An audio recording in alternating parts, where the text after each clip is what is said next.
the 1916 Letters Local Connections project. This work displays a work in progress by artist Genevieve Harden in collaboration with the Heritage Office and Youth Project of St Andrew's Resource Centre. The work centres on two letters written in 1916 by Christopher J. Murphy, an Irish volunteer, and Sarah Harden, a clerk from Smiley's Boys' Home on Grattan Street. Christopher J. Murphy's letter was recovered from a skip during the renovations of St Andrew's Resource Centre in the 1980s. Sarah Harden is the great-great-aunt of Genevieve Harden. The letter was given to her by her father. Both the letters describe the events and happenings these people experienced during the week of the Easter Rising 1916. 100 years after the letters were written, this project brings the two documents together and finds the crossing paths of these individuals. Christopher J. Murphy writes that on Monday the 24th of April 1916 he marched down Grattan Street on the way to break the locks into Boland's bakery. That same morning, Sarah Harden was busy spring cleaning her house as the soldiers marched past. Two people experience the same place at the same moment in contrasting ways. They are brought together 100 years later, unbeknownst to them. This installation displays their letters and the backgrounds to the individuals.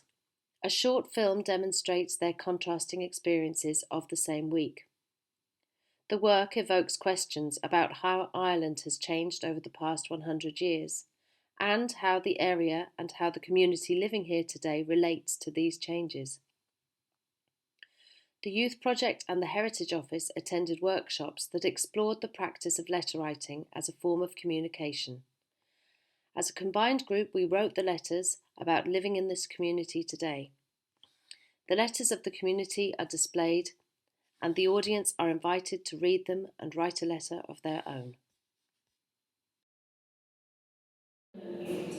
Mrs. Owen and her boys stay in the garden a good bit, and she sometimes heard a bit of what's going on. Her top rooms cannot be used as the bullets are flying through. Would have surrendered just in front of their house.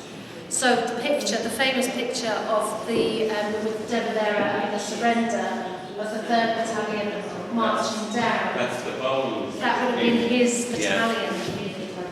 Yeah. Well, he was being arrested. So we started working about these two letters and finding all of these similarities, and it was like this incredible gold dust moment where contrasting the experiences at the same time makes us think about how history is written.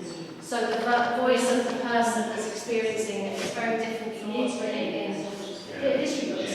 So the way we've worked at it is contemporising it. So we've been working with the Heritage Office and with the Youth Project here and getting them to talk about how we can... Different hand I think. Yeah. We try and translate it. We sort of hand behind you there. We typed up some of this stuff and then we recorded it. I was mobiled to be out of terrace and be arrested here. Under commanders over there, we marched